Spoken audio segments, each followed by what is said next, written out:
Welcome to the JEHOVIH Chronicles with your host, Cosmon Cal.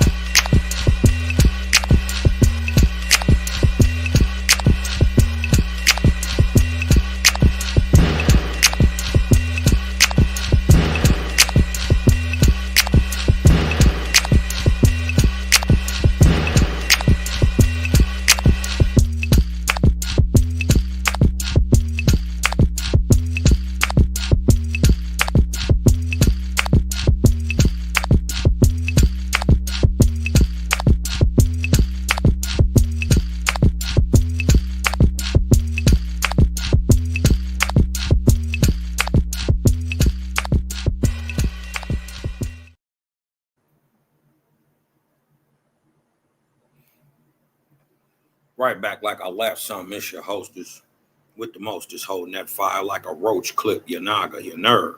Fresh up off of that curb, jelly, jam and preserve. Cosmonian right back up in the cloud kicking. You dig what I'm talking about? This is JEHOVIH Chronicles number 274. You dig, I've been on exposing, the many lies told throughout history about people's race, nationality, creed, and dispositions. You dig what I'm talking about? And we found out that on one of the last shows that many of the first ladies were heavily melanated, many of them Americans. You dig what I'm talking about? Not from Africa. So in that vein, I wanted to shoot another big shout out to the brother Straight Up. You dig what I'm talking about? Doing another fantastic job. You dig what I'm saying? Big up to you. Y'all go over there and subscribe and share. This one is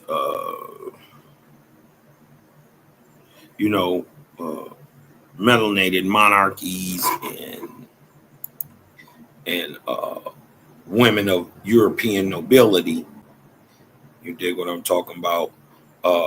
Many of whom we have always been told were pale-skinned Europeans, right? When in fact, you start to go look back into this stuff, it's none of that. You dig what I'm talking about? There is none of that, right? Not that I'm not saying that there wasn't no pale-faced Europeans there, but many of the nobility and the people that were actually running the country were melanated, the kings and the queens. And they're people who ran in their higher up society, which is called the ton, right? The ton. Let's get into this real quick. I ain't going to try to be here all day, but I also want to show a little bit about what the original look of a European was, right? And then give an explanation through a WASP of how these people turn white. Where do they come from, right? I'm saying they come from people who are already here. It's all about admixture, right? And with that being said, let's just get to cooking. All right, so the name of this video is Black Women of European Nobility. This video is a part 2 of a 2-part series, the first part being Black First Ladies of the United States. So to better understand this video, I highly suggest that you watch part 1 first. The purpose of this video and other videos that I posted is to reveal the people of color that have been whitewashed and hidden behind the veil of white supremacist revisionist history. There are 2 words that I define in this video. Those words are complexion and brunette. Understanding what both words mean is very important. You can find a link to the first video below in the information section. I have received several comments on previous videos stating that complexion does not mean skin color and brunette only refers to hair color. I also indicated in part 1 of this video series, the term brunette was changed in modern times to only mean hair color. This change began to occur due to the miseducation received in schools by proponents of the eugenics movement and the surge of white supremacy at the turn of the 20th century. These terms were unofficially redefined and instituted within the rewritten history that was literally created and solidified by the Woodrow Wilson presidential administration between 1913 and 1921. I want to show you that most often authors, writers, and editors will describe someone they are writing about with three categories: complexion, hair color, and eye color. These are three descriptive words that are not ambiguous. Therefore, a writer/editor would be redundant if complexion and hair color both meant the same thing. Why would they bother using all three terms if only two were sufficient to describe a person? I'll tell you why there is this confusion. It's because commenters believe and assume that all Europeans had white skin. That's why they disregard complexion as being a separate category. I'm going to try and emphasize this point as we go along in this video. Okay, so without further delay, let's get on to the good stuff. All right, so just an FYI, all these articles come from newspaperarchive.com. So this first article is from the London Magnet dated April 5th, 1869, page 6, column 2. The title of this article is A Dane's Opinion of English Ladies. Okay, so first of all, you might be wondering, what is a Dane? Well, according to wikipedia.com, the Danes were a North Germanic tribe inhabiting southern Scandinavia, including the area now comprising Denmark proper and the Scandinavian provinces of modern-day southern Sweden. During the Nordic Iron Age and the Viking Age, they founded what became the Kingdom of Denmark. Okay, so now that we understand that he is from Denmark, the article goes on to state, everyone expects in the description of an English lady to find her represented as agreeable, elegant, and graceful, or, to sum it all up in one English word, ladylike. The ladies of other countries may perhaps possess intrinsically and extrinsically many other excellences such as greater beauty, more dedicated wit, and higher musical talents, more through learning, quicker apprehension, softer womanliness, etc. But an English lady bears away the prize in this particular. She is the most ladylike. English women are not remarkable for great personal beauty. Among the thousands of faces to be daily met with in the streets, it is natural that some pretty faces will be found, but there are also very many which are absolutely ugly. The most general type of face among English women is a fine oval with small, delicate features, lively eyes, brunette complexion, black eyebrows, and dark hair reminding one of the Norman blood which flows in their veins. But there are so many differences of form, feature, and complexion that it would seem as if there were a mixture of all possible nations in their style. The sound of the thick sole and high heel is as regular as if one beat time for it, and the steps are so short but rapid that one is obliged to take care not to be left far behind should one wish to accompany the fair pedestrian on a shopping or walking expedition. They ride extremely well, looking as if part of the horse and knowing how to adapt themselves to its every motion, and are also well skilled in graceful management of their flowing riding habits. In dancing, they are extremely graceful. So, according to the author, English women are the most ladylike. Then he mentions the most general type of face among English women are described as a fine oval, small delicate features, lively eyes, brunette complexion, black eyebrows, and dark hair reminding one of the Norman blood which flows in their veins. Okay, so as a side note, the author feels the physical attributes of English women are aligned with the Norman attributes. So what is Norman blood? Well, according to Google, Norman, member of those Vikings or Norsemen who settled in northern France or the Frankish kingdom, together with their descendants, the Normans founded the Duchy of Normandy and sent out expeditions of conquest and colonialization to southern Italy and Sicily and to England, Wales, Scotland, and Ireland. Okay, so back to the article, which further goes on to state that there are so many differences of form, feature, and complexion that it would seem as if there were a mixture of all possible nations in their style. When the author mentions differences in complexion, in my mind, that means that the English women range from light to dark. As we see in women of color today, they come in all shades. So just to remind you, this was published in London in 1869, 4 years after the end of the American Civil War. Let me also remind you that the author, when referring to English women, stated that his description of them was of the general type, or as I would say, the typical type of English woman. I'm not sure if any of you have seen the play Hamilton or the TV show Bridgerton. Those shows are not far off the mark. Actually, they are being extremely conservative as to how many people of color were present at that time.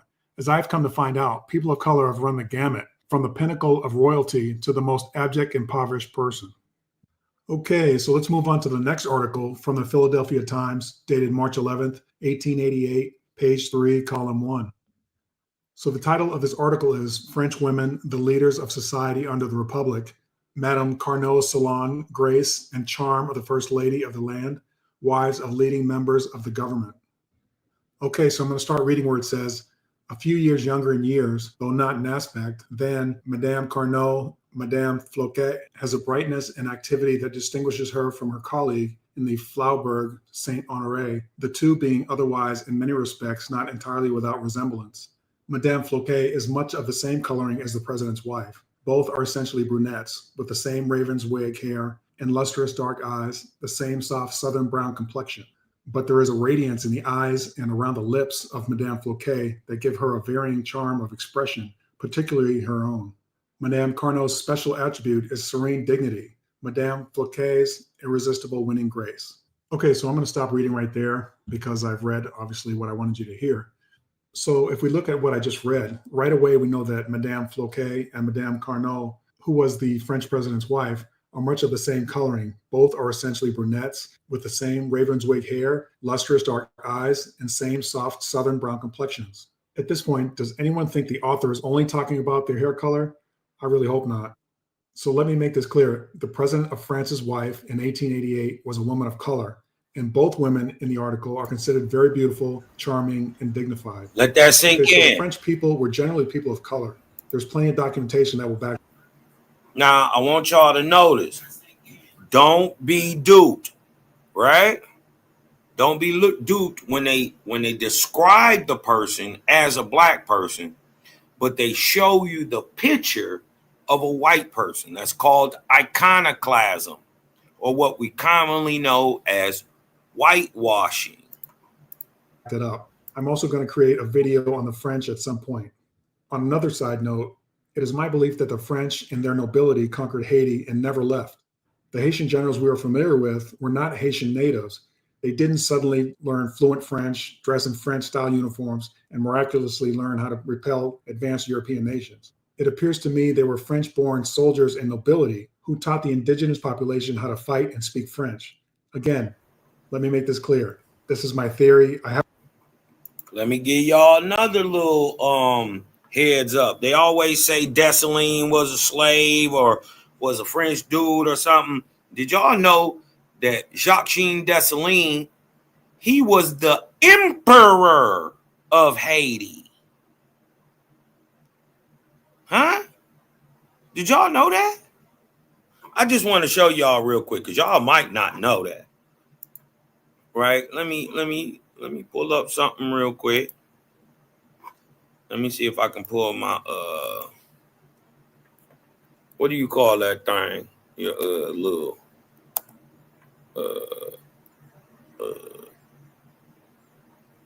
what you call that thing where you save your little pictures and stuff at? It's slipping my mind right now. What y'all call that thing?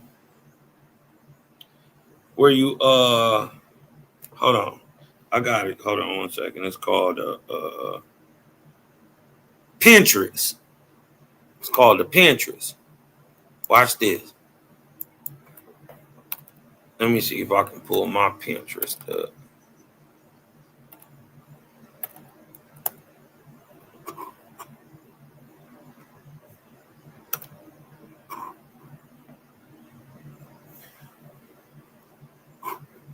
Hold on.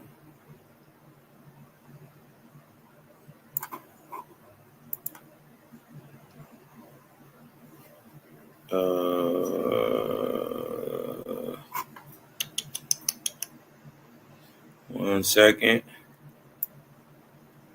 I know I got it up here because I was just looking at it.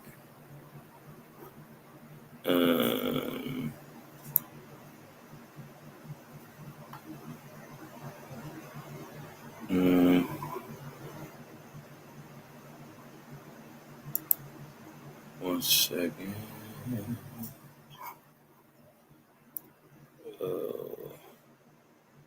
Trying to find a picture for y'all real quick. Ooh, hold on. There's another one too. Y'all might be interested in too. Oh, okay. I'll show y'all both of them then. Here go one.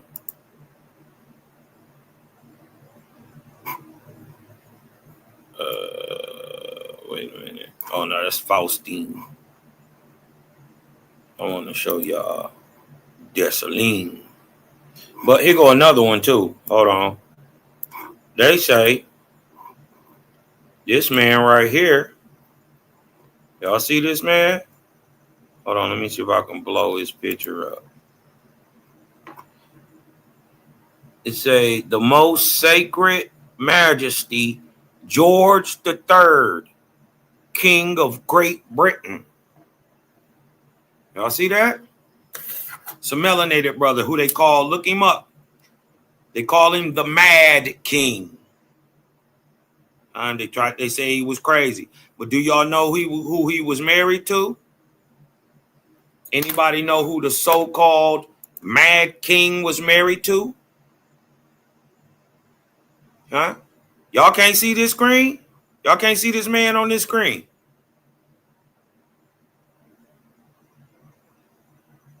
Y'all can't see him. It's a brother. Huh? That is King George of England. Huh? He was married to Queen Charlotte, a nigga queen. Huh? He's from England. She's from Germany. Nonetheless, black folks running England. Look at the bottom. His most sacred majesty, George III, King of Great Britain. They went through great care, so you wouldn't notice that at the turn of the century, mind you, he didn't die till 1818 and had 15 children with his wife, who is of Negro extraction also. I ain't making this up. But I want to show y'all Dessalines too. This is another ruler. This is in Great Britain. Let me show y'all what's going on in America, because I want to show y'all the picture of Dessalines. Maybe I could pull it up.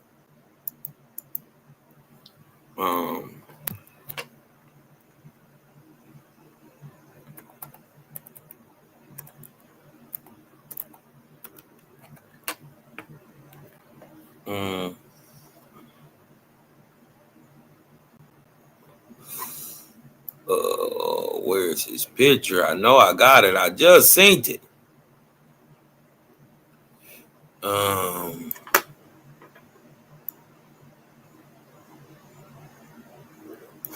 Let me see. Hold on. Let me pull it up.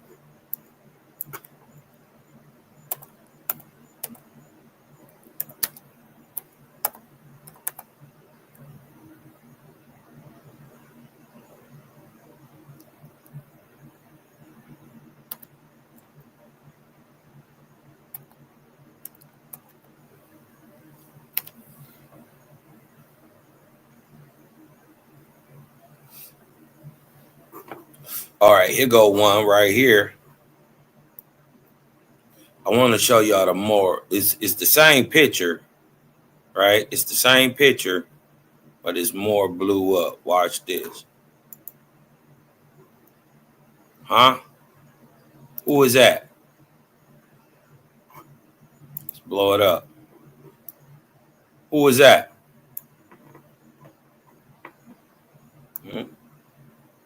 Sitting on the throne with all them niggas around him. Huh? This is the coronation of Jean-Jacques Dessalines. I can't blow that up.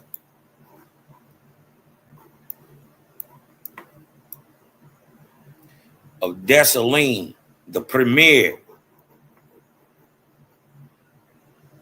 This is at his coronation I want y'all to see another. Let me see if they got another one of this. Is this Faustine or is this Dessalines? Hold on.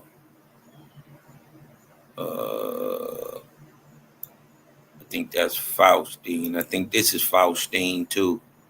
Yup, another emperor of Haiti. Y'all see that? An emperor of Haiti, Faustine. Where is the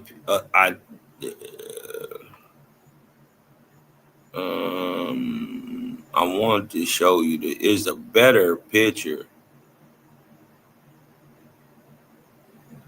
of Dessalines on the throne in Haiti, which is crazy, right? Because they don't tell us that part of the story.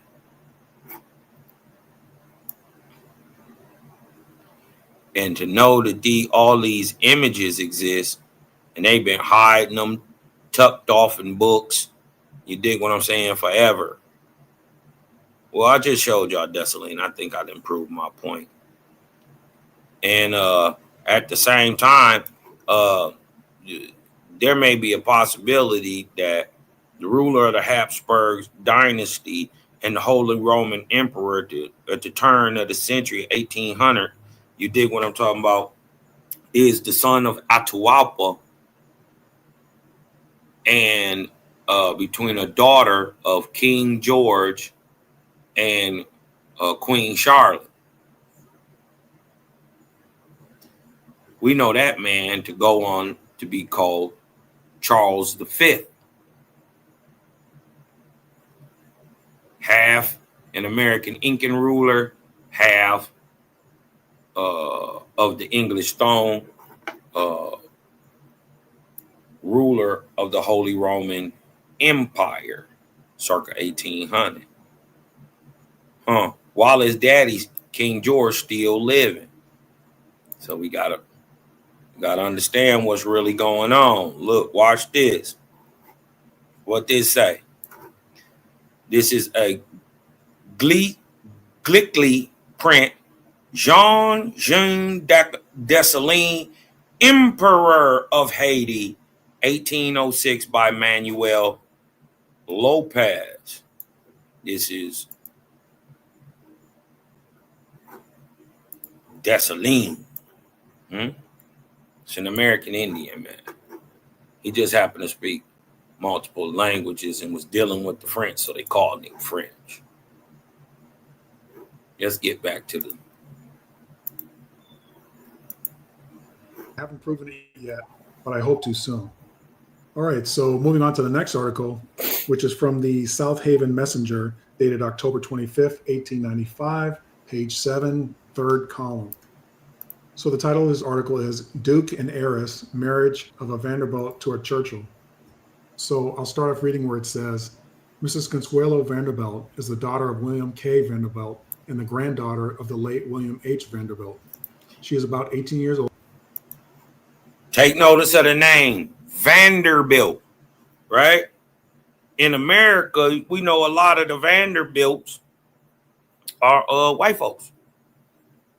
How? Right? When they're describing them as melanated.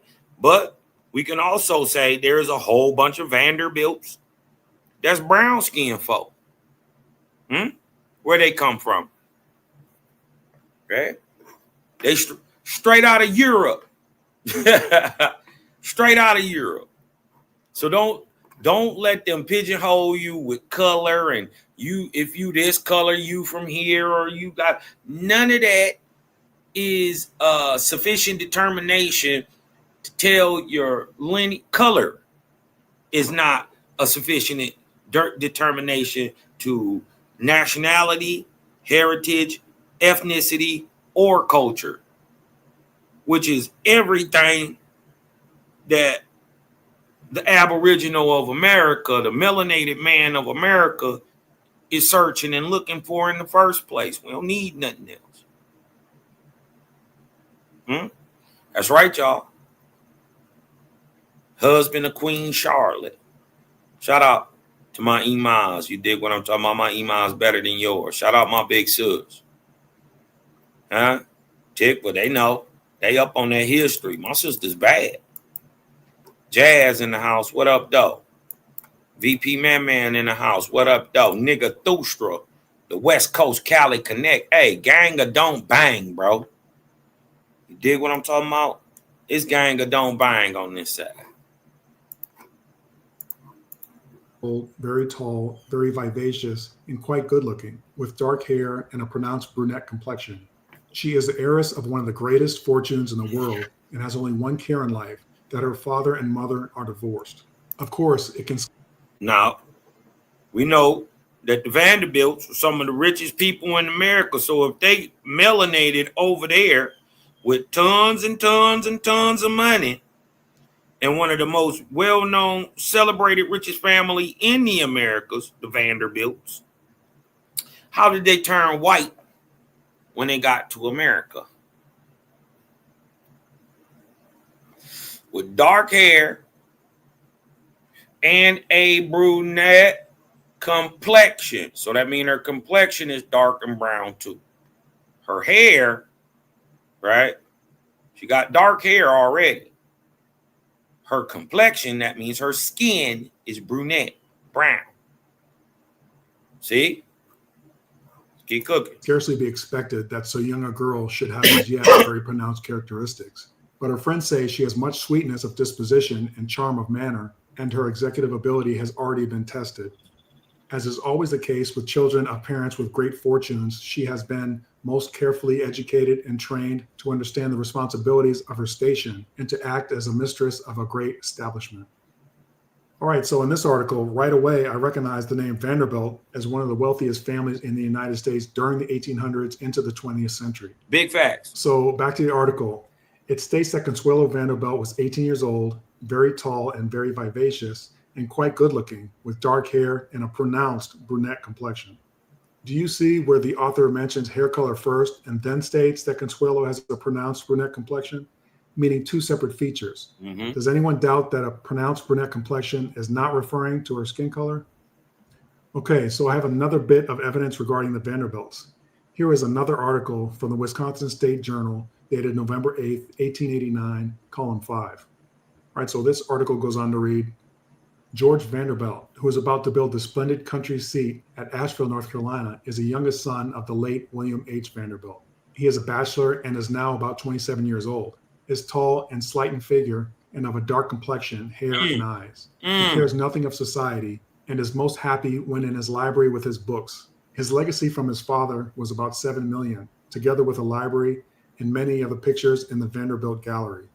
Okay, so George Vanderbilt was the uncle of Consuelo Vanderbilt, and he too, as you can see in the article, has a dark complexion, hair, and eyes.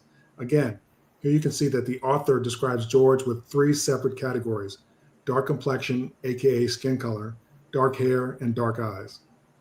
Something else that is apparent to me is that both uncle and niece have dark complexions. Therefore, their parents, or one of their parents, had dark complexions. And their parents before them had dark complexions, of course.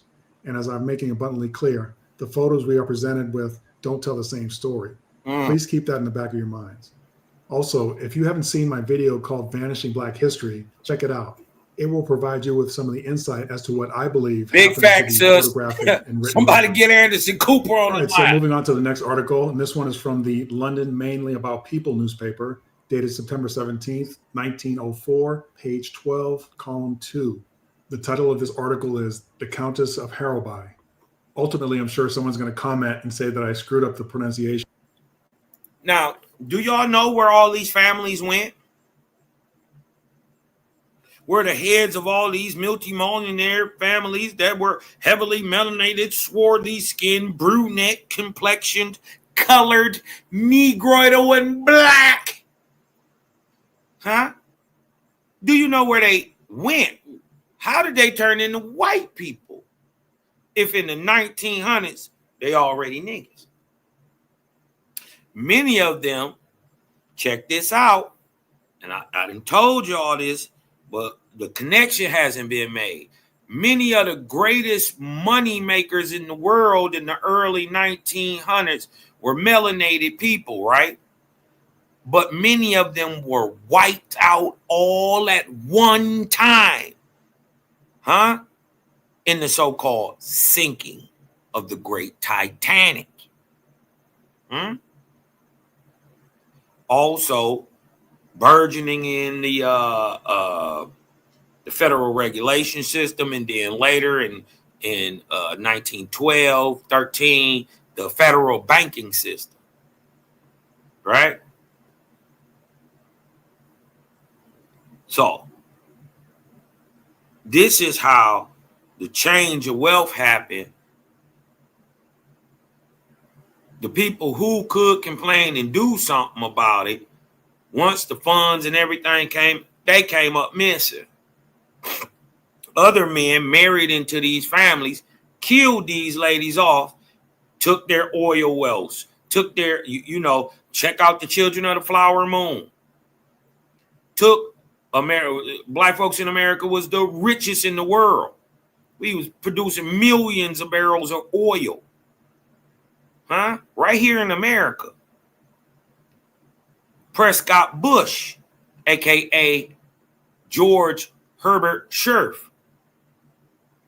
one of those men who married an Indian woman. You dig what I'm talking about? Got into this families, usurped the control of the oil rights and wiped the Indian part out. Huh? Yeah. The Titanic was one of the ways they wiped out the greatest 1 to 2% of wealth in the world all at one time. Shout out that crook J.P. Morgan. Of that last name, but that's what I'm going by, Harold by, and if that's wrong, I apologize. All right, so this article starts off, Lord and Lady Harrowby have returned to Stanton Hall. Yup, Killers of the Flower Moon. What Lady I said, Harrowby Killers of the Flower Moon. Abel Smith, daughter of the late William H. Smith and of his wife, Lady Hambledon, who is still alive. Before her marriage, she bore the title of Honorable. No, he wasn't. No, he wasn't. Arabia was. Mind you, Prescott Bush is from Germany. He got the name Prescott Bush. First of all, his name is George Herbert Scherf. This is why his son is named George Herbert Bush. He didn't get it. First of all, the Skull and Bones, which he became a part of, right? As a 24, 25-year-old man fronting as he's 17. He gets a new name, Prescott Bush. You know, this is the same nigga who burnt down Tesla's laboratory in 1894. George Scherf. He was there. A gun runner, a drug dealer, and proven child trafficker. These are all proven, right? George Scherf takes on the name Herbert Bush, Prescott Bush, at Columbia, 1917, right? When he in his mid-20s already, fronting like he a 17-year-old. He gets a new name. Somehow, a German immigrant spy becomes a senator and then births 2 children. And then how do you get American indigenous oil rights that's only can be owned by Aboriginals to white Germans? How does that transfer ever possibly happen?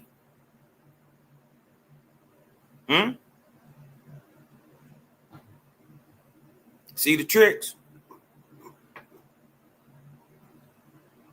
Let's go. Daughter of a peeress in her own right. She is an attractive woman, young, handsome, with a bright face and that brilliance of coloring seldom seen except in the Irish or Spanish people. She has a deep, dark blue eyes, brown hair, and a brunette complexion. In fact, her appearance reminds one of Lady Cynthia Graham and of the dead Duchess of Lancaster. Lady Harrowby has two children, a 16-year-old daughter, Lady Frances Ryder, and the young heir, Lord Shandon, who is now nearly 12. She is a devoted mother and spends the greater part of her life in the country. Okay, so we can see that Lady Harrowby was described as attractive, young, handsome, with a bright face and a brilliance of coloring seldom seen except in the Irish or Spanish people. Now, who thinks the author, when using the phrase brilliance of coloring, is referencing her hair color? He is obviously describing her skin color. The author also breaks her description down into three separate categories: dark blue eyes, brown hair, and a brunette complexion, aka brown complexion. When the author mentions brilliance of coloring, I believe they are saying that she has a very rich. I gotta show y'all something. Don't trip. We mean brown skin and blue eyes, Cosmonian. There is no people with brown hair and blue eyes, Cosmonian. It can't possibly be, sir. It can't possibly be brown people from Europe with blue eyes, Cosmonian. I would like to show y'all Exhibit A, aka Cheddar Man, on the left, roughly 8,000 to 9,000 BC. Huh? An Aboriginal European. And here is a direct genetic kin to Cheddar Man living in Europe today. Them niggas look just alike.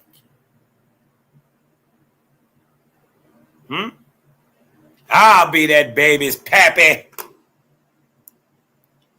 Huh? This is Cheddar Man.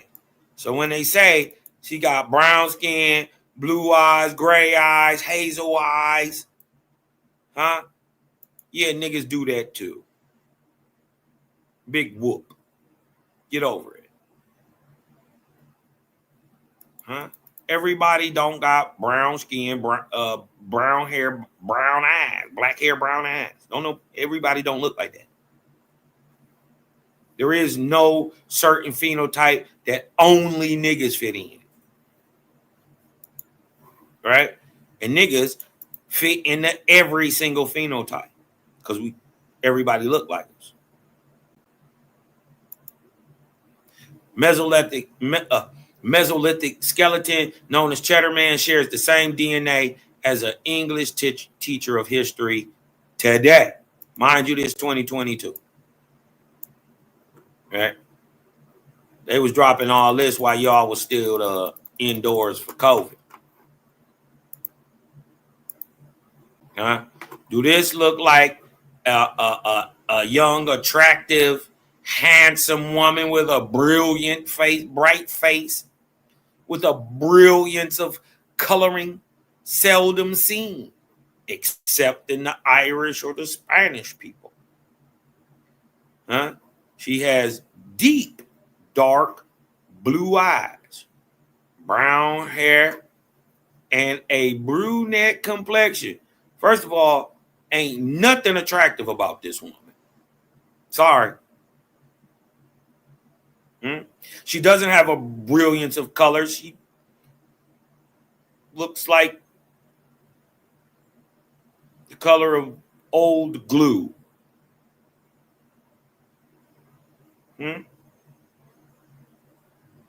don't see any deep, dark blue eyes or any brunette complexion. Blemish-free skin. A brilliance. Where is the brilliance of color? Seldom seen in the Irish or Spanish. I think they may be speaking of freckles.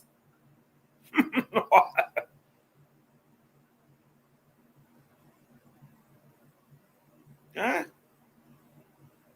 Nothing attractive about this lady. Just saying. The author goes on further to say that this coloring can also be seen in the Irish and Spanish people. Now, I haven't mentioned the country of Spain very often in my videos, but I plan to soon. However, I have spoken extensively about the Irish and how many of them were very dark-skinned, aka Black Irish. All right, so this next article I want to show you comes from the London Mainly About People newspaper, and it's dated October 11th, 1902, page 10, column 1.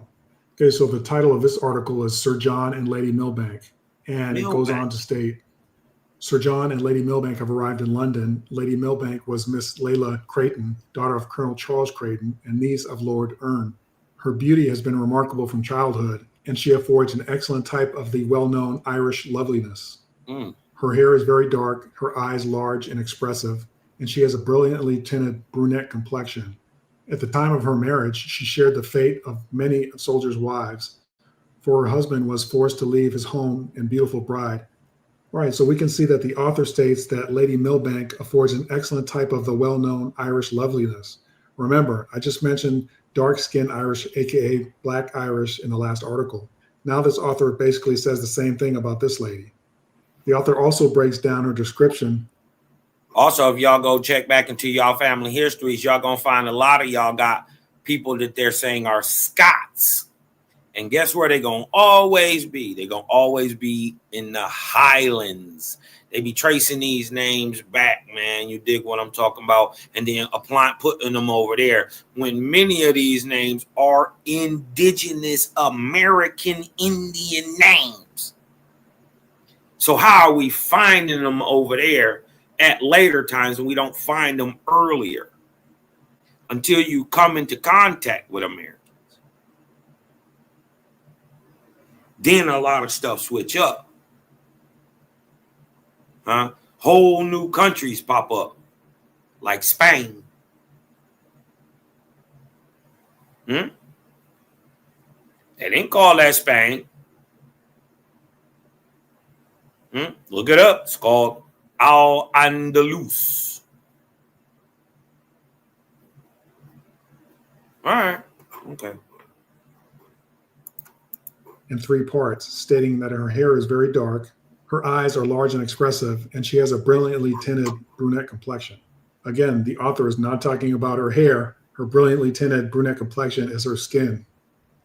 All right, so moving on to the next article, which comes from the London Mainly About People newspaper, dated August 22nd, 1902, page 22, column 2. And this article is titled Lady Tweeddale. All right, and this article goes on to read, the marriage of Lord and Lady Tweeddale is a case in point. The Marquisate of Tweeddale counts as one of the oldest and most important in the peerage, ancient in lineage, and sufficiently well endowed with lands and money. In the spring of 1878, the present Lord Tweeddale, when still Lord William Hay, met the young and lovely Signorina Candida Bartolucci, and at once fell desperately in love with her. She was a daughter of Signor Vincenzo Bartolucci of Cantano near Rome, a man well known in the musical society of both London and the continent. Lady Tweeddale is still a very handsome woman, and in those days must have had a rare and radiant beauty. Tall, dark, with masses of dusky hair, a brilliant brunette complexion, and a queenly carriage and bearing. This young Italian girl looked like the traditional empress of a storybook romance. All right, so I'll leave it there. Let's look at how the author describes her. He calls her tall, dark, with masses of dusky hair, a brilliant brunette complexion. He further says she has a queenly carriage and bearing. This young Italian girl looked like the traditional empress of a storybook romance. Let me bring your attention to the fact that, and I've said this before, that women of color and their beauty were celebrated prior to the early 20th century. So let's take a look at this next article from the Philadelphia Times, dated July 28th, 1889, page 1, column 2. This article is titled A Royal Wedding. The Earl of Fife married to Princess Louise of Wales, then under the subtitle of Route of the Procession. All right, so this article goes on to read, among the first arrivals were Lord and Lady Randolph Churchill, and in this floral bower, with her clear brunette complexion admirably set off by a dress of yellow satin and a large diamond star shimmering above her forehead, Lady Churchill made a most striking feature. Maria, Marchioness of Aylesbury in royal purple velvet arrived just after, and then came Lord and Lady Wantage, the former wearing a general's uniform with many medals. They had seats on the left, below the organ, and Lord and Lady Salisbury also took seats on the left. Mr. Gladstone wore the uniform of an elder brother of Trinity House, a dark blue with epaulets. Okay, so we can all see that Lady Randolph Churchill was described as having a clear brunette complexion, admirably set off by a dress of yellow satin. Now, her complexion is clear because it is free of blemishes. Many of the English people at that time had facial skin that was pockmarked by smallpox, and the nobility often used copious amounts of makeup to hide it. England suffered numerous outbreaks of smallpox dating back to the year 1610. The author also states that her dress was set off, or as I interpreted it, contrasted favorably with her brunette, aka brown complexion. Okay, so I have one more article referencing Lady Randolph Churchill that I want to show you. I think we kind of get the point. You dig what I'm talking about? I already showed you that the European is already melanated, right? That's Cheddar Man. That's his modern descendant. How do they go from this to this? The only explanation I've ever heard of, that actually makes sense. That's logic. I've heard that they're monkey, dog, animal people. I've heard that they're aliens. I heard that they come from the inner earth. I've heard that they've been grafted in and all that. I've heard all the stories. But the only one that actually makes sense is that admixture happened between different populations to turn this guy into this guy. Mind you, we're only changing the outside, the epigenetics, right? Well, that begs to ask a good question. Can melanated people even carry, right? Because we know that the European is melanated, right? But Owaspy give us a narrative of how white people, not Europeans, but the European stock turns white. And basically, this just happened. Basically, over the last 2,000 years, they brand new. As in pale-face whites. Them new. Europeans have been in Europe. There's aborigines to there, right? But this is the only way that I've heard that makes sense to me that you could change melanated people to white people, and that is through sex admixture. Simple. Right? Now watch this. Owaspy say, in reference to the faithists in China and India, they were no longer identified with the kingdoms or governments, but lived about in scattered families. Now, in Arabia and Arabia, which is the Middle East and Africa, in Hellas, which is Central Eurasia and Turkey, in Greece, and in Europa or Europe. So let's get a little quick look at the map where we at, right? This where we at. We right here. We talking about people from all this region, right? Africa, which includes the Middle East, right? The whole Middle East. Hellas, which is Turkey.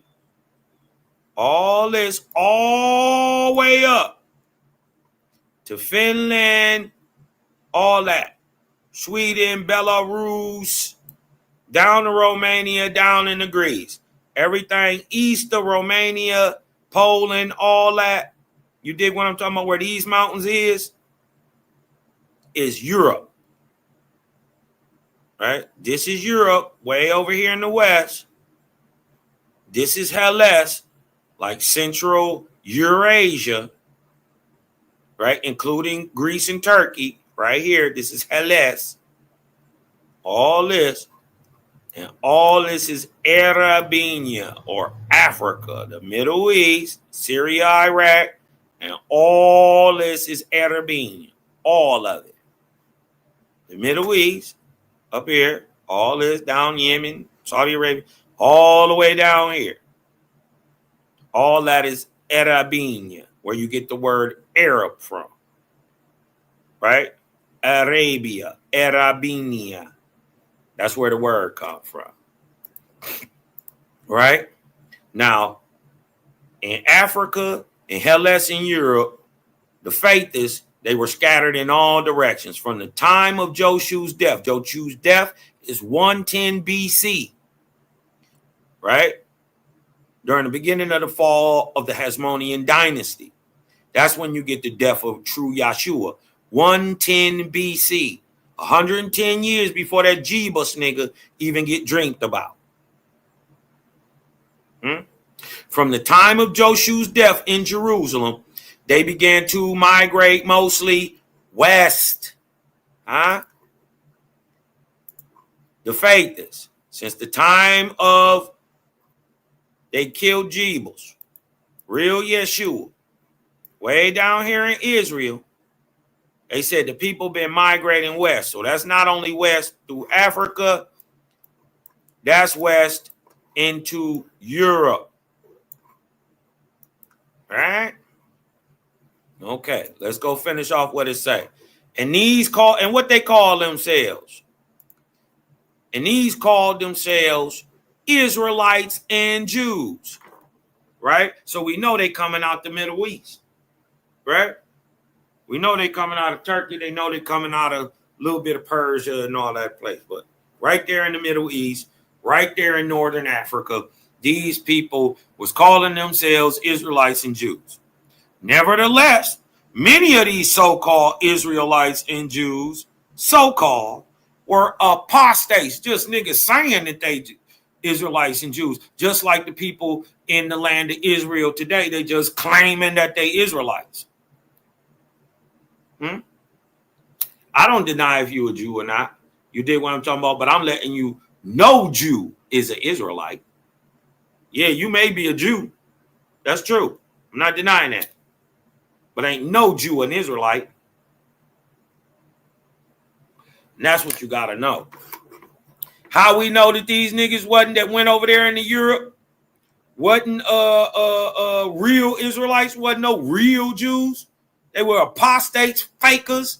In fact, because they was eating flesh and marrying with other people. Wasn't Israel called to keep his seed to itself? Now watch this though. Now after the fall of the great empire Egypt, what year did Egypt fall? 32 BC. So 80 years later, Egypt falls, right? And her people, Egypt, migrated westward. Hundreds of thousands of them. And they settled in Western Europe and where these people, and they settled in Western Europe where these people, the Egyptian, married with the Aborigines, right?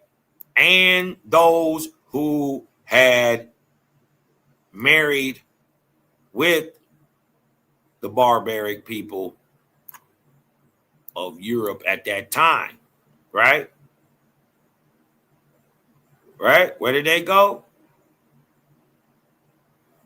After the fall of the great empire, right? They were scattered in many directions. From the time of Joshua's death, 110 BC, in Jerusalem, they migrated mostly westward. And what they do? They was marrying with the other peoples when they were going west. Where is west? First of all, remember where y'all coming from, right? Y'all already in the Middle East. Y'all already in Turkey. Y'all coming up this way. You got to come up this way to get into Europe, right? You either going to get on a boat like many of the Egyptians did, or you're going to go across the land. Like many of the Israelites did. But they had 80 years on these guys, on the Egyptians. Now, the crazy part about the Egyptians is who were overthrown in 32 BC. Huh? The Ptolemaic dynasty. The Ptolemaic dynasty are a mixed people, right? The Egyptians mixed in with who? Who makes a Ptolemy? Huh? When you mix the North Macedonian, the Greek, right, with the Egyptian, huh? You birth the Ptolemaic dynasties out of Alexander. So millions of these people, thousands of these people, as a waspy. Oh, hold on. I'm showing y'all. Look. Let me go back. Look. How you make a Ptolemaic ruler? How you make a Ptolemaic people? Mind you, you gotta mix some Macedonian in it. Alexander, huh? Alexander conquered Greece. Right? Alexander was a Macedonian. So when Greek rulership falls in 32 BC, the Ptolemaic dynasty that ruled at this time go west. They go west.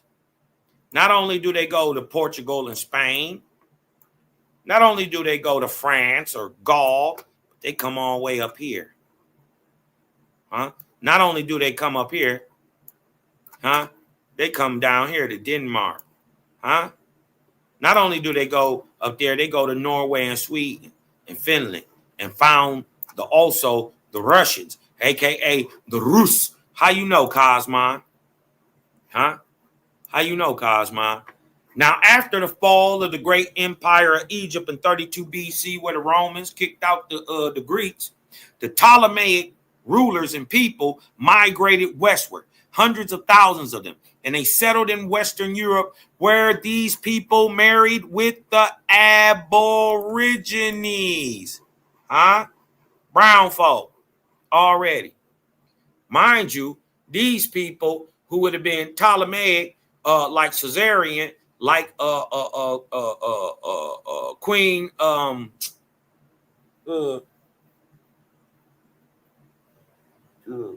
dang, what's her name? Not Nefertari. Her name is not Hatshepsut. Her name is the Ptolemaic dynasty. They always talk about her. Not Sheba. Come on, y'all. What they tried to make the bust of her, and it was a white lady, and they rejected it. What is her name?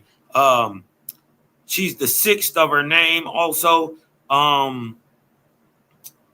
she had a sister named that tried to overthrow her named Arsinoe. Come on, Cosmon. What is the name of her son? Is Caesarian by Caesar. They got overthrown. She married Mark Antony first. What's her name? Come on, man. It's slipping my mind. Cleopatra. Thank you, BC. Thank you, BC.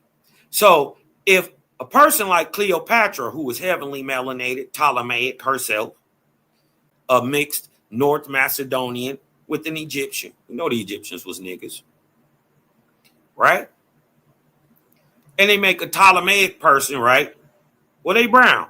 Well, we know that the Aboriginal is already brown. And we know that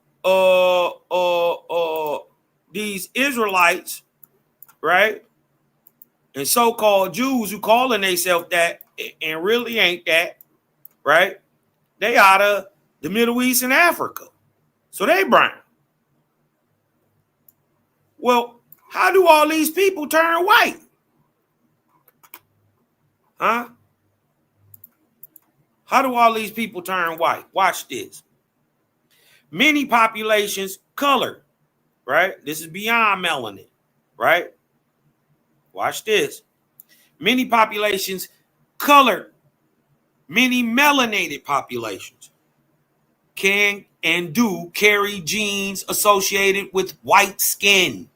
Though these variations primarily emerge through the convergent evolution in populations outside of sub-Saharan Africa like Europe, Genes linked to lighter skin include those around what? East Asian, Native American, and what? European ancestry. This is what we're getting into, which arose independently as adaptations to high altitude environments. I'm calling cap. Additionally, from some African populations, such as the Khoisan, Southern Africa, also exhibit lighter skins. Well, if that's so, if they exhibit lighter skins, why ain't they got blonde hair and blue eyes and all that stuff? You don't think they got mountains in Africa?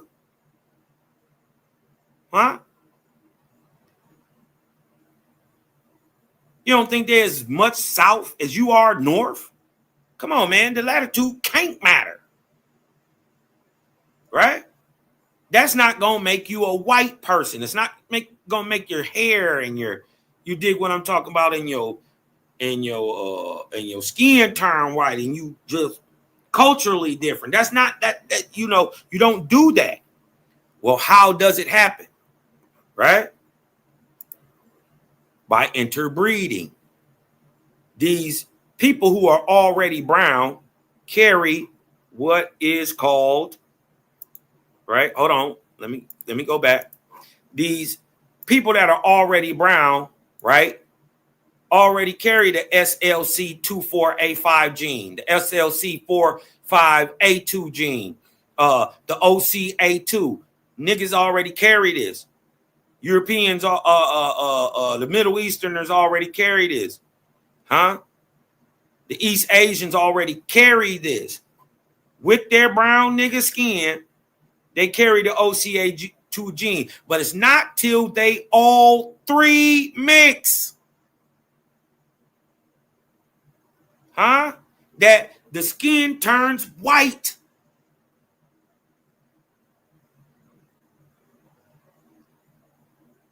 It's not a two-way mix. It's a three-way mix. Huh? That turns this brown European into this white one. We know they're genetically kin. It's not a two-way mix. It's a three-way mix. It's the Aboriginal from Europe, the so-called Israelite Jews, nigger stocks from Arabia and Northern Africa, and the Egyptian. This is why the gypsies are up there in Europe. Come on, man. Nevertheless, many of these Israelite so-called Jews were apostates, in fact, and they were eating flesh and sleeping with anybody they wanted to. Now, after the fall of the great empire of Egypt, 32, remember, her people migrated westward, hundreds of thousands of them, and they settled in Western Europe, where these people married with the Aborigines. Their offspring were called Druids. Where are the Druids at? They're all through the British Isles. Huh? Irish, Scottish, English. Where are the Picts? Huh? Right? Northern Irish. They're the Irish. Where are the Gaels? The Gaelic, the Celtic. Huh? These will be your Scottish all the way to your French. These will be your Norsemen too. Many of your Norsemen. The Gaels, right? Where you get your Gaelic and Celtic ideologies from. What about the Wales? Huh? Yep. The Welsh. Remember, we just showed y'all. We showed y'all on the map where we talking about. Huh? We're talking about Ireland. We're talking about the United Kingdom. We're talking about Denmark. We're talking about France. Huh? These are Gauls. Gauls in France. Druids all up through here in the United Kingdom. Huh? The Welsh.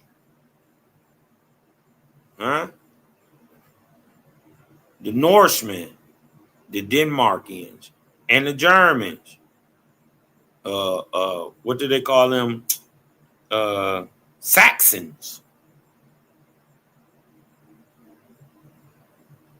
Watch this. Hold on. Let's go some more. Hold on. Y'all couldn't see that where I was pointing at on here. Where I was pointing at on the map. My bad. Gaul. France. Huh? This is really Celtic right here. Belgium and the Netherlands. This is Celtic. This is why they end up over here in Ireland.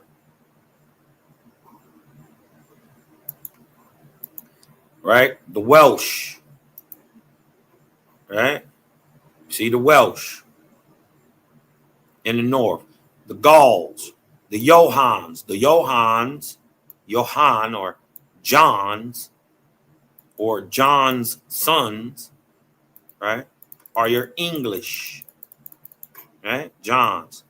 Mind you, all of which are Egyptian names preserved to this very day.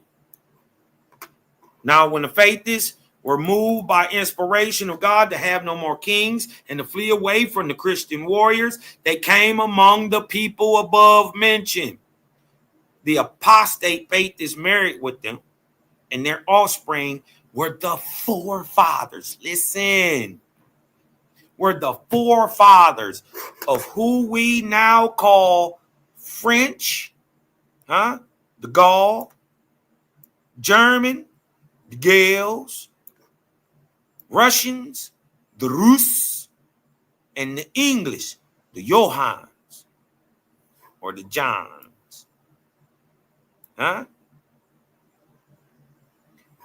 This is how you turn this cheddar man into this. It's not a two-way mix. It's a three-way mix. Remember, the genetics are already in the person, right? You already got the ability to produce the OCA2 receptor. It just can't be read.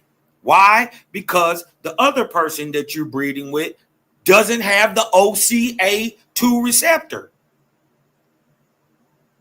Or one that can match with it, like the SLC, right? Which is part of the OCA, right? It's just a variation of it. That's in Europe, right? So the SLC is a step down from the OCA, but that's because it's more admixed. You only white because your ancestors was white, but white folks, right, haven't been here that long in the same way they are today. Shown by Owaspy, like it or love it, hate it or like it. You ain't got to do nothing with it. You ain't even got to believe it, but you don't have a better explanation that three people with the ability to produce white skin, right? It doesn't normally happen.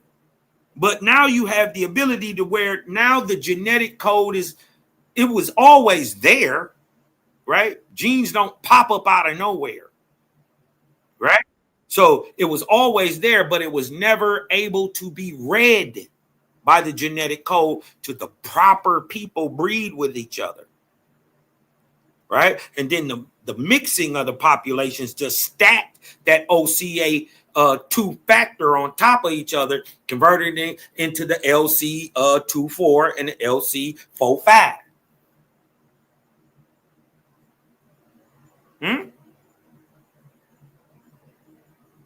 Basically, I took Eli Pitbull and then I mixed it one with the old family. And then I mixed the other one with a Bolio. Right? Now, all of them got the ability to produce white dogs, but when you mix them with their cells, Eli on Eli, old family on old family, Bolio on Bolio, they stay what they are. They never flip up. Even though they might have a little touch of white here, a little touch of white there, but the Eli dogs is black. The old family is red. The Bolio dog is red with a little white on it. When you mix the red and the black, you get a certain thing. When you mix the black and the tan, you get a certain thing. But when you mix them all together, you got the possibility to pull out white dogs. That's just how it works. Same thing with humans. It's not hard. It's not nothing new. You dig what I'm talking about? And if you keep breeding pale people to pale people, guess what you get? Pale people. So nonetheless, they still come from this nigger stock. I always wonder why niggas just didn't kill off white folks. I think our ancestors knew they were us. Just saying. You know? I'm just saying. I've never heard a better explanation. But with that, your cousin gonna get up out of here, man. You dig what I'm talking about? Anybody got anything they want to say before we get up out of here? Any questions?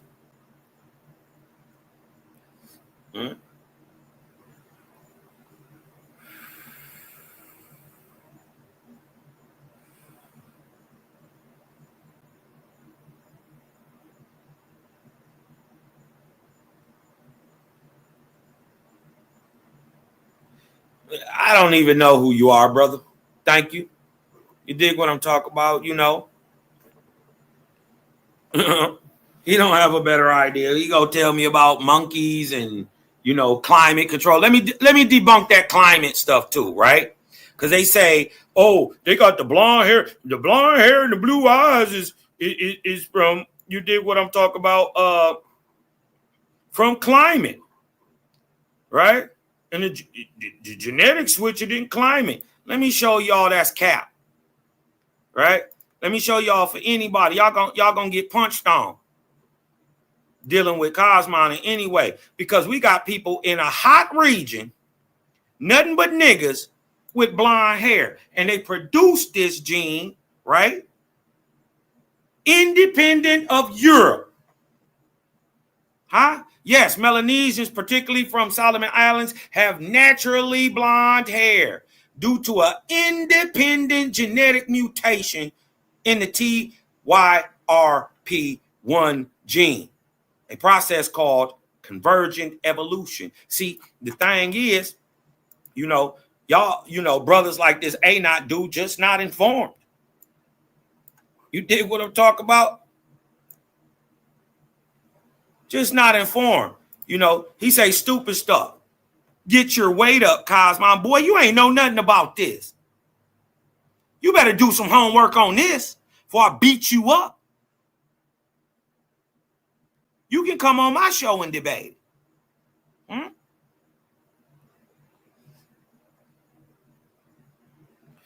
Yeah, I'm with the light. Nigga, I don't believe you. You ain't got to, you people who with the light ain't got to tell nobody they with it. I don't believe you. You need more people. Sucker shit, right? Talking about get your weight up. You think that they turn blonde hair, blue-eyed and all that? Just by osmosis? Nigga. Boy, don't get beat up because we produce blonde hair, Negro, without the help of white folks. Nigga, now we got a book that's saying how they got here, how they were produced. They come from brown people stocks, right? That's been mixing anyway.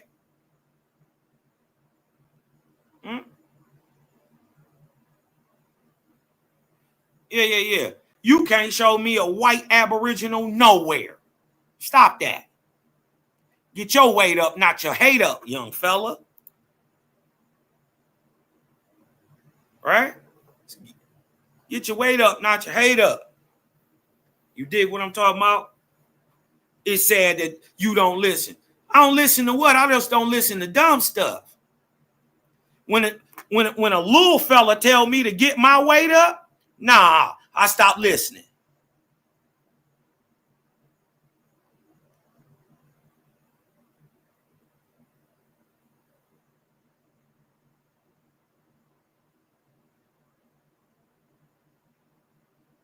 Dig what I'm talking about? I don't care if you a female. Ignorance is ignorance. Ignorance knows no gender. I'll punch on you too. Soon as you tell me to get my weight up, I'm doubting anything that you know about. If I'm telling you about something you never knew about. You ain't know nothing about this. Huh? That the modern European is a total mixed race. So-called race. They're only humans. The point is to get the hate out. They ain't no different than you. They just got a different culture. Huh? That allows them their own little thing. Now, that does lead to barbarism, heathenism, and you dig what I'm talking about, and colonialism and other ills of humanity, right? Birthed out of their society. But I'm not going to hold that against them, right? You don't stop loving your kids when they go to jail. When they be bad. I'm just saying. You dig what I'm talking about? It's time to call all this to the forefront, right? We don't want the Lord says, or because this man says, or because this authority say. We want plausible, right? Scientific, provable, objective proofs as into why. Where does the name Gaul come from? Huh? Where does the name Celtic come from? Huh? Johans, did you know that the English were called the Johans? Did you know they had a god up there named Johannes? Where does the word Gaul come from? Why is it Egyptian?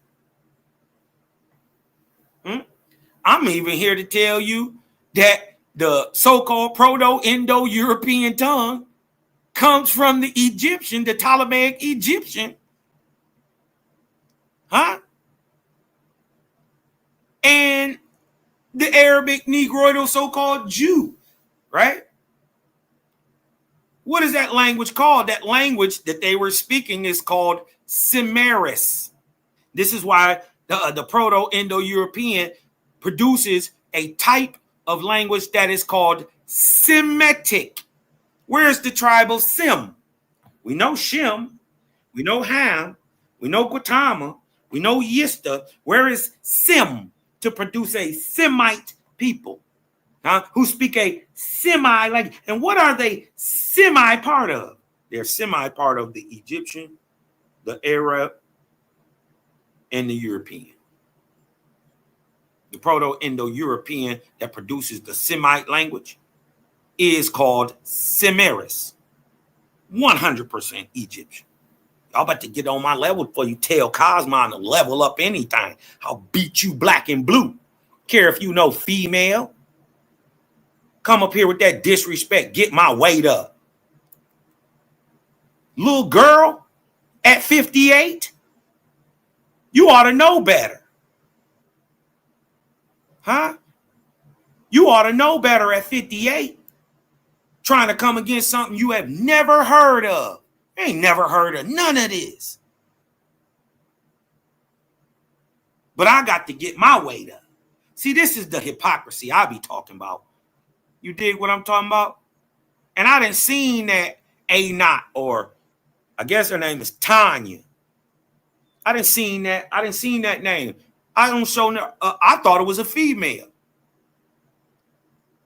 A male, I mean. I've showed him nothing but respect, whether it was male or female. Huh? If you want to challenge what I'm saying, I'll be back a little later. Hit the link. I'll let you come in, debate anything you want to say. Right? It ain't about clapping back, man. You too old to be clapping back. Stop clapping. That's what's wrong with y'all old niggas. Stop all that.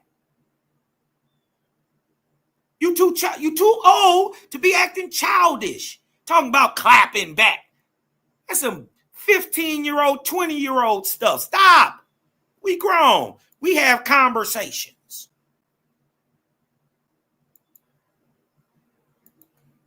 Facts, sis. We got blue and gray eyes and we black. Facts, Yahweh. Some people in my family have blue eyes and some have a blue ring around that eye. Now look, my granddaddy, my mama's daddy, got that blue ring around his eye. Blue, blue, blue, blue. And he blue black. Blue black. They can't tell. Listen, niggas come in every flavor, color. You dig what I'm talking about? Y'all got to get past this. Get past this racist, bias, prejudice stuff because it's not what they told you. Huh? It's not what they told you.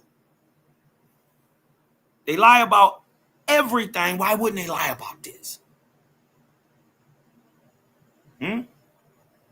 With that being said, you dig what I'm talking about? Get your weight up, sis.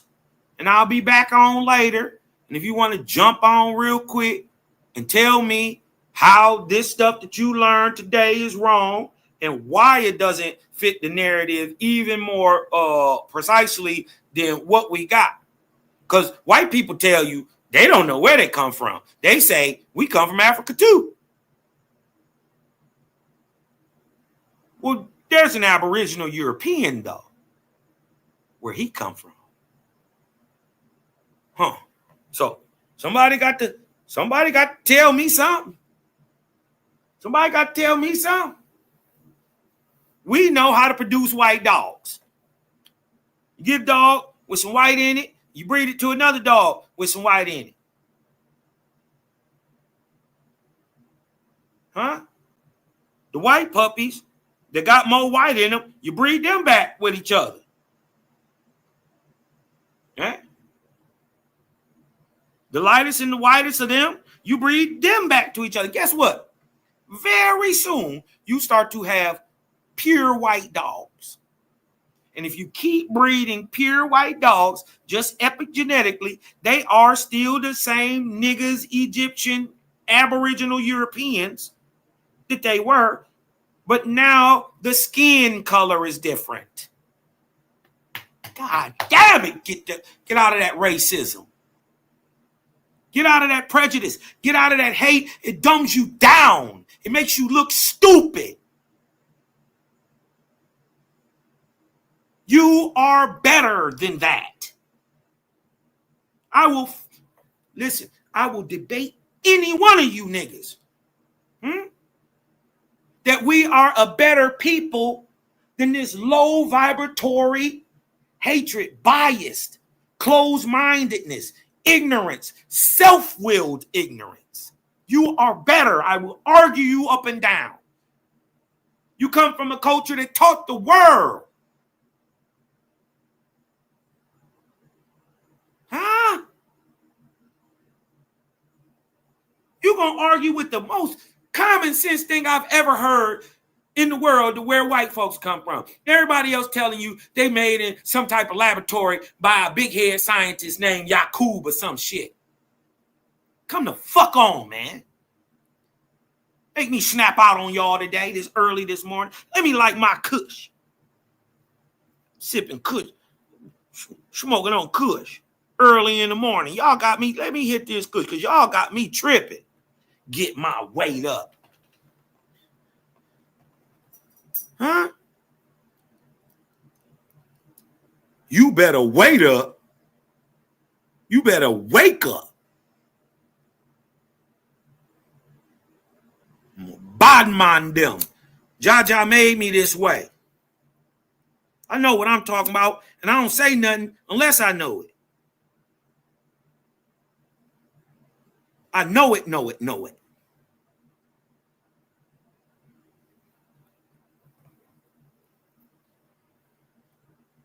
See that blonde hair? We do that. Them light eyes, we do that. The skinny noses, we do that. The long, straight hair, we do that. We aboriginal to the world, y'all. Y'all got to stop. You aboriginal to the world. It's not just America. It's not just Africa. It's not Europe. It's not Asia. It's the world.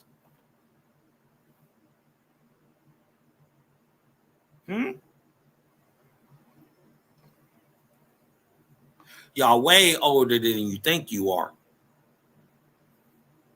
You older than what science then convinced y'all to believe. You're older.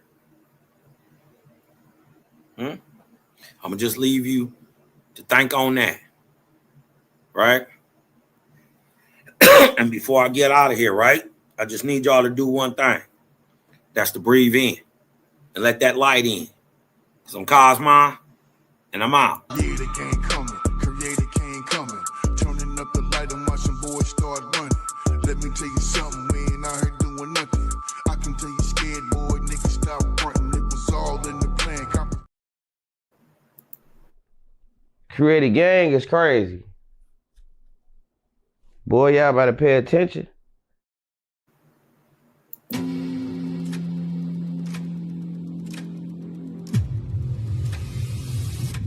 We fight as a single, impenetrable unit. That is the source of our strength.